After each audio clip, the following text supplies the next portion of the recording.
तो बच्चों का जीवन इस तरह भी बर्बाद किया जा रहा है, उन्हें ब्रह्मचर्य नाश ये कहकर भी करवाया जा रहा है कि तुम्हारी हाइट लंबाई बढ़ेगी। आइए विचार करते हैं, क्या ऐसे हाइट बढ़ती है? मैं आपसे एक बात पूछता हूँ, ये बताइए, जो फल होता है वो वृक्ष पर पकता है कि नहीं पकता है? वृक्ष पर भी पक जाता है। और ये बताओ, कच्चे फल को तोड़ करके पाल में लगा करके मसाले लगा कर भी पकाया जाता कि नहीं पकाया जाता?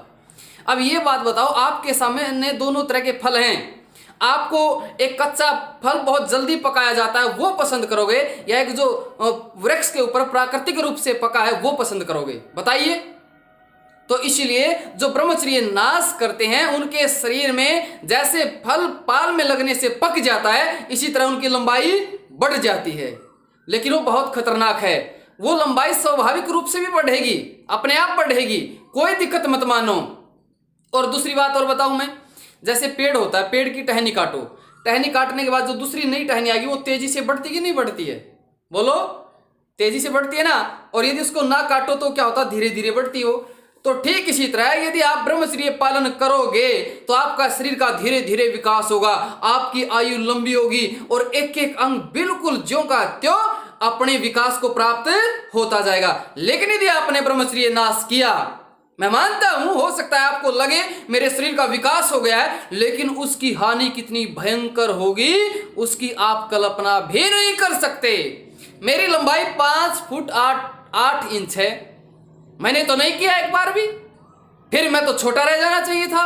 हाँ, जितने माता पिता की आनुवंशिक होती है, माता पिता दादा दादी नाना नानी तक की ये चीजें होती हैं, लंबाई इसके अनुरूप बढ़ती है। तो इसलिए इनके बहकाव में मत आना, ये आपके जीवन को बर्बाद करने की कोशिश करेंगे।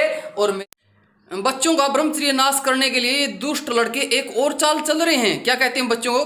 कहते हैं यदि आपने अपनी मूत्रेंद्रिय के साथ छेड़छाड़ नहीं की, आपने ब्रह्मचर्य नाश नहीं किया, तो आपकी नसें मर जाएंगी, आप नपुंसक हो जाओगे, आपकी नसें काम करना बंद कर देंगी और आपका विवाह होगा तो आप कुछ नहीं कर पाओगे। इसी तरह बच्चों का जीवन बर्बाद करें दुष्ट लड़के। लेकिन प्रिय विद्यार्थियों, देखो, जब कोई चीज़ कंपनी बनाती है ना, तो उसके ऊपर एक तो MFG डेट लिखती है, एक उसकी एक्सपायरी डेट लिखती है। तो ठीक इसी तरह जब परमात्मा ने शरीर बनाया तो इसमें क्या कहा? कहते हैं आप 48 वर्ष तक यदि आप अखंड ब्रह्मचर्य पालन करोगे, 48 वर्ष तक, कहते आप 48 वर्ष के बाद भी विवाह करोगे तब भी आपकी शारीरिक अक्षमता और अच्छी मिलेगी। और कहते हैं जी कम से कम कितने वर्ष तक? 25 वर्ष तक तो कम से कम ब्रह्मचर्य पालन करना चाहिए। 25 से पहले यदि आप विवाह करोगे तो आपकी धातुएं पुष्ट नहीं होंगी और आपकी आने वाली संतान भी अच्छी नहीं होगी। तो इसलिए ऋषियों ने तो 25 से और 48 वर्ष तक कह दिया है, विवाह की तिथि बता दी है, और उससे पहले अखंड ब्रह्मचर्य की बात है। तो विवाह से पहले अखंड ब्रह्मचर्य होना चाहिए। नशे नहीं मरती कभी, ये नशें दुष्ट लड़कों की मरती हैं जो ब्रह्मचर्य नाश करते हैं। इनको गुप्त रोग हो जाते हैं, मेडिकल स्टोरों में जाकर के दवाइयाँ लेते हैं, ना इनकी संतान अच्छी होती है, ना इनमें संतान पैदा करने की अक्षमता खत्म हो जाती है। तो इसलिए मेरे छोटे भाइयों और मेरी बहनों, ब्रह्मचर्य पालन करियो, जीवन में विशेष आनंद है। और जब आप ब्रह्मचर्य पालन करोगे ना तो लोगों के लिए आश्चर्य हो जाओगे आप, आश्चर्य। कई बार मुझसे पूछते हैं क्या आपने जीवन में कभी ब्रह्मचर्य नाश नहीं किया? मैंने कहा तो मैंने तो नहीं किया। फिर पूछते क्या एक बार भी नहीं किया? मैं कहता हूँ नहीं, एक बार भी नहीं किया। फिर कहते क्या ऐसा संभव है? मैंने कहा बिल्कुल ऐसा संभव है। तो आपने संकल्प लेना है कि कभी आप मूत्रेंद्रिय के साथ छेड़छाड़ नहीं करेंगे, कभी गंदी फिल्म नहीं देखेंगे और कभी किसी लड़की के साथ दोस्ती नहीं करेंगे।